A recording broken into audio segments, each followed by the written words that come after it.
Some people grow up carrying a name that felt like a wound, a name that every time someone spoke, it made the past feel as if it were being dragged up from the dust again.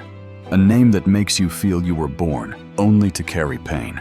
This is the story of Jabez, a man who appears in the Bible in only a few brief lines, and yet leaves behind a prayer that carries the weight of an entire lifetime. A child given the name Pain, a man raised under the weight of a label, a heart that chose to become more honorable than his brethren, not because of luck, but because he dared to ask God to change his story. Don't scroll away, because you're about to witness the moment a person lays down the label others pasted onto him and steps into what God is willing to give. And you'll see this sometimes one honest prayer is enough to open a door the past never would have allowed. And if Bible stories like this truly touch you, please consider subscribing to Fidelia Bible Stories. These videos take a great deal of time to make, and your support is the strength that helps us keep telling more stories like this. Now, let's begin. In the land of Judah, where the daytime sun makes stones blaze with heat, and the night wind whistles through the hills like a whisper, a woman went through a labor she would never forget. Inside a small earthen house, midwives called to one another. Water splashed into bowls. Breath came in frantic gasps. And then a groan was swallowed back, pain so sharp she thought she would not survive it. When the baby finally cried, everyone in the room exhaled in relief. Someone said, "Thank God, mother and child are safe." Another hurried to wrap the newborn in rough cloth. But the mother began to weep in a different way, not only with joy. These were tears of exhaustion, of shock, of a memory carving itself into her body, as if the pain had stayed behind and settled into every breath. And in that moment, when everyone was waiting for a name like a blessing, a name that would speak favor over the child, she spoke a name like a confession. Scripture says, His mother called his name Jabez, saying, "Because I bear him with sorrow." 1 Chronicles 4:9. Jabez, sorrow. The village heard it as pain, a name that pointed straight back to the moment she thought she would die. And so Jabez's life began with a story the village remembered for a long time. He is the child of pain. The most terrifying thing about a name is not the sound of it, but the meaning people tie to you every time they say it. When Jabez was little, running barefoot across the yard, kicking pebbles, someone would smirk and call, Pain, come here. When he knocked over a bowl of water, someone sighed. Of course. Pain. When he cried, they muttered, well, the name fits. Look, it's Jabez. And slowly he understood they weren't only calling him, they were defining him. And children believe what they are called. His mother loved him, but she also had to live with the memory of that labor. Some nights, Jabez lay awake hearing her sigh, beyond the doorway, as though the house still held the breath of the day he was born. And he learned silence earlier than other children, not because he was weak, but because he understood sometimes defending yourself only makes people cling harder to what they've already decided. But Scripture follows with a line that feels like light entering a dark room. And Jabez was more honorable than his brethren. 1 Chronicles 4:9. Not richer, not stronger, not more favored, but more honorable, respected, trusted, esteemed. So the question is, how does someone called Pain live in such a way that he becomes honorable? The Bible doesn't tell the details, and that silence makes the story feel closer to real life. Because most lives are not changed by one dazzling moment, but by hundreds of small, quiet, stubborn choices. Choosing what is right when no one is watching. Choosing gentleness when you have reasons to be harsh. Choosing honesty when it would be easier to bend the truth. Jabez grew up in a land where a man's worth was often measured in land and boundaries. The wider your fields, the louder your voice, the clearer your border stones, the more you were seen as having a place. One afternoon, while passing the village gate, Jabez heard elders speaking, dividing portions, naming edges, arguing over stones. And then someone tossed a sentence as casually as throwing a pebble at a bowed head. And what about that Pain boy? Anything he touches turns unlucky. Don't let him get involved in land matters. He'd heard it before, but this time it sank deeper. because Jabez was old enough to understand what it meant. If he accepted that label, he would spend his whole life boxed into a corner, not because God desired it, but because people had decided it for him. That night, Jabez couldn't sleep. He stepped outside, walked past mud walls and thorn bushes, and climbed to a high rock overlooking the village. The wind was cold. The darkness was heavy. Down below, scattered oil lamps flickered like small eyes opened in the night. And for the first time, Jabez stopped trying to make people understand him. He spoke to God, not with polished words, just a deep breath from a place that felt crushed, tired of being boxed in, tired of being called by a meaning he never chose. Oh God, please bless me.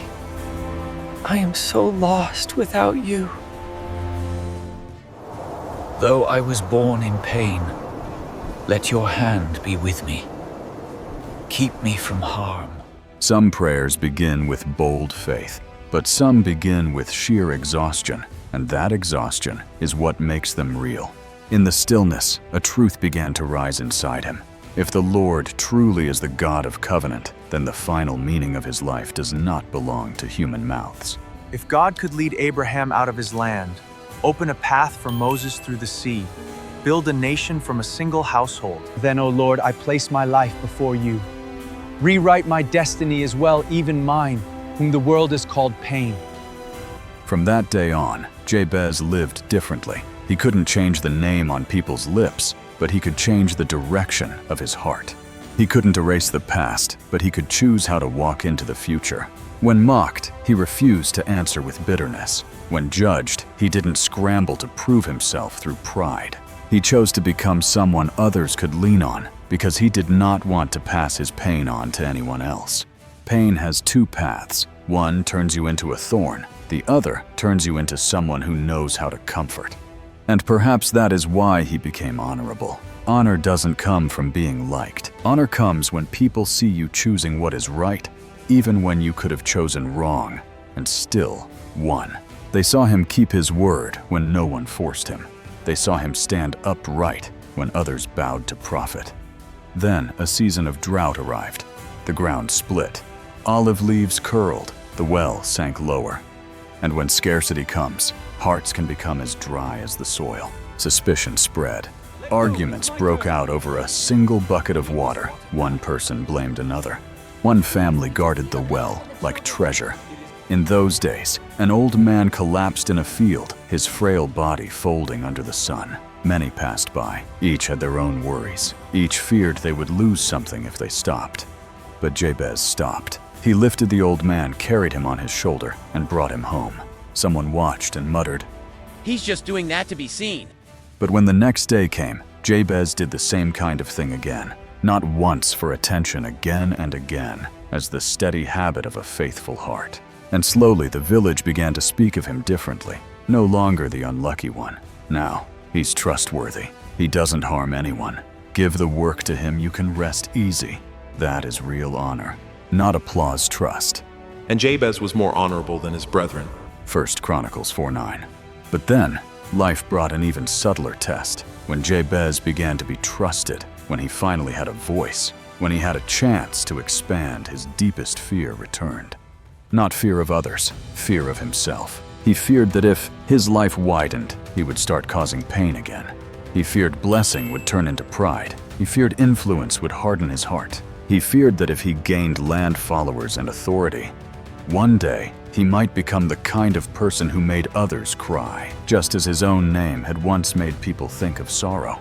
This was Jabez's quiet, lowest point. Not prison, not hunger, but the dread that he might become the very thing he hated most. And right there, Scripture places in his mouth a short prayer that strikes straight to the root. And Jabez called on the God of Israel, saying, "Oh, that thou wouldest bless me indeed, and enlarge my coast, and that thine hand might be with me, and that thou wouldest keep me from evil, that it may not grieve me." 1 Chronicles 4:10. This is not the prayer of a greedy man. It is the prayer of someone who understands how a wound can be passed on. Jabez prays as if saying, "Lord, if you bless me, guard me. If you enlarge me, guide me. If you increase my influence, Keep your hand on me so I do not become a source of grief. He didn't ask to be renamed, he asked to be remade. Then Scripture adds one line so brief it almost demands silence. And God granted him that which he requested. 1 Chronicles 4:10. No detailed report, no list of acres, no public applause, only the most important confirmation God heard him. And sometimes that is exactly how God works. Not as loudly as people demand, but as surely as his promises. He answers, and from that moment, a human life changes direction.